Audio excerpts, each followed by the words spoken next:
Assalamualaikum, kembali lagi di channelnya Utari. Apa kabar bunda semua? Semoga selalu sehat dan selalu bahagia.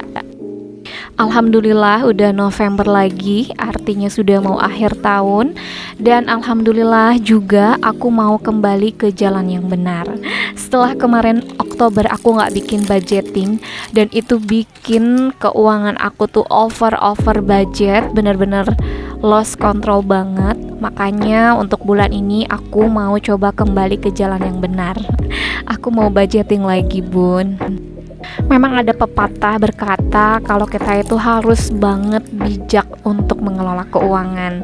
Meskipun uangnya ada, tapi kalau kita nggak bijak mengelolanya, jangan sampai nanti kita menyesal di kemudian hari.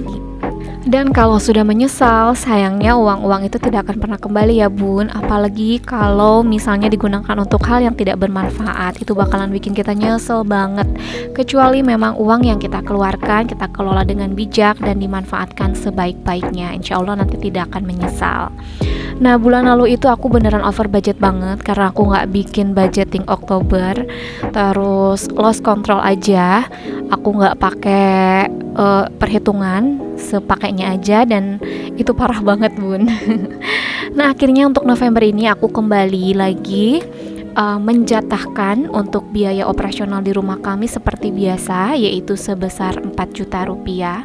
Tapi untuk pengelolaan kali ini agak sedikit berbeda. Kalau biasanya kita pakai pos-pos budget, nah sekarang aku mau menggunakan metode 4 amplop. Jadi nanti dari uang 4 juta itu kita sisihkan dulu untuk kewajiban-kewajiban yang tetap atau pengeluaran tetap. Nah sisanya nanti akan dibuatkan ke dalam amplop alias dibagi 4 gitu untuk 4 minggu dalam 1 bulan. Dan itu akan kita pakai untuk sehari-hari, belanja sehari-hari, belanja sayur dan lain-lain.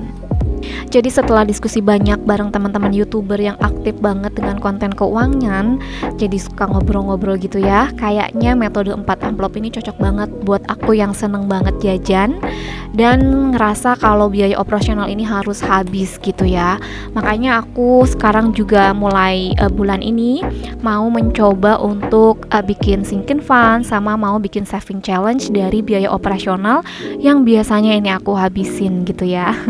Karena merasa bahwa aku punya uang sendiri gitu ya, kalau perlu apa-apa sendiri tuh ada gitu. Terus suami juga alhamdulillah ada rezeki yang beliau pakai di luar biaya operasional ini. Jadi kita tuh ngerasa ini adalah uang aman gitu kalau untuk dipakai. Padahal ketika aku lihat dan evaluasi terus banyak nyimak juga dari teman-teman YouTube, sebetulnya kita bisa banget memaksakan untuk punya saving challenge, punya sinking fund yang teratur gitu ya. Jadi memang nggak langsung habis, nggak harus habis gitu. Nah untuk bulan ini juga aku nggak pakai dompet pintar, aku beralih ke amplop. Jadi mau aku amplopin per minggunya. Dan tadi setelah dihitung-hitung itu dengan nominal 4 juta dikurangi biaya listrik, wifi, belanja bulanan, gas dan galon, terus ongkos untuk sekolah kakak, dan aku simpan juga untuk sinking fund itu aku simpan sengaja 150.000 di awal. Nah sisanya itu kita punya jatah per minggu itu sekitar 442.500. Nah ini harus disiplin banget dipakai untuk kebutuhan per minggu. Jadi untuk belanja sayur gitu ya, dan untuk jajan sih sebenarnya. Karena untuk kebutuhan rumah itu biasanya kita nyetok per bulan dengan belanja bulanan. Sebelumnya aku mau ngucapin terima kasih untuk bunda yang baru ngeklik video aku. Jangan lupa dibantu untuk subscribe supaya channel aku terus berkembang. Dan untuk bunda-bunda yang sering mampir ke video aku, terima kasih, terus saling support ya bun. Jadi semenjak pandemi itu aku belajar banget untuk menghargai uang, karena kerasa ya bukan hanya orang-orang kecil gitu ya, bahkan teman-teman aku yang pengusaha aja kerasa banget bahwa pandemi ini tuh efeknya gede banget. Nah dari situ aku belajar bahwa menghargai uang itu memang benar-benar harus bijak, menggunakan uang itu harus banget. Dan semakin membuka mata bahwa kita itu bisa loh menstop untuk membeli barang-barang yang dikira nggak perlu gitu ya. Jadi kita harus lebih pandai memilah dan memilih mana barang yang dibutuhkan dan mana barang yang hanya cuma diinginkan. Nah, ini aku sudah pisahin per amplop. Tuh ada minggu ke-1, minggu ke-2, minggu ke-3, dan minggu ke-4. Ini aku simpan terlebih dahulu. Kemudian kita pisahin juga untuk belanja bulanan. Untuk kali ini aku ngebudgeting sekitar 700.000 karena setelah aku catat untuk persabunan kayaknya nggak terlalu banyak yang mau dibeli. Untuk listrik dan wifi udah ada budgetnya nanti, dan ini aku juga pisahin untuk sinking fund di awal 150, nanti mau aku bagi-bagi ke pos-posnya masing-masing. Dan ini 120.000 untuk jajannya kakak dan ongkosnya kakak selama sekolah, tapi nggak full selama sebulan gitu, nggak tiap hari. Dan untuk gas dan galon itu aku sisihkan 200.000. Kalaupun nanti misalnya Pak suami yang beli, itu bisa nanti disisihkan sisanya gitu ya. Nah, ini udah selesai untuk pos-pos keuangannya.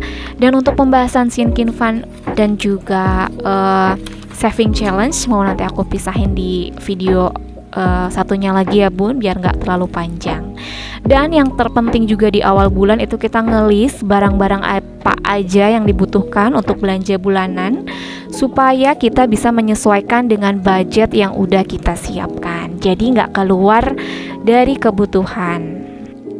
Nah, untuk sedekah sendiri aku nggak budgetin di sini. Jadi kemarin tuh teman ngajakin untuk sedekah online dan memang harus ditransfer. Jadi nanti biasanya pakai rekening aku aja. Jadi di luar dari budget ini.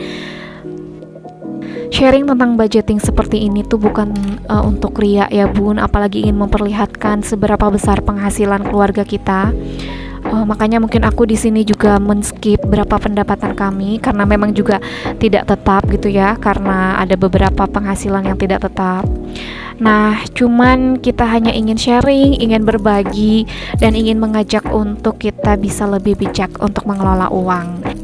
Dan apa yang bisa disombongkan atau diriakkan gitu ya, toh masih banyak keluarga yang berpenghasilan lebih besar ataupun lebih kecil, tapi itu tidak menjadi patokan. Yang penting dari semuanya adalah rasa syukur yang besar. Jadi pemasukan atau pengeluaran sebuah keluarga itu tidak bisa disamaratakan apalagi dibandingkan. Sampai sini dulu video kali ini, semoga ada manfaat yang bisa diambil dan jangan lupa di subscribe.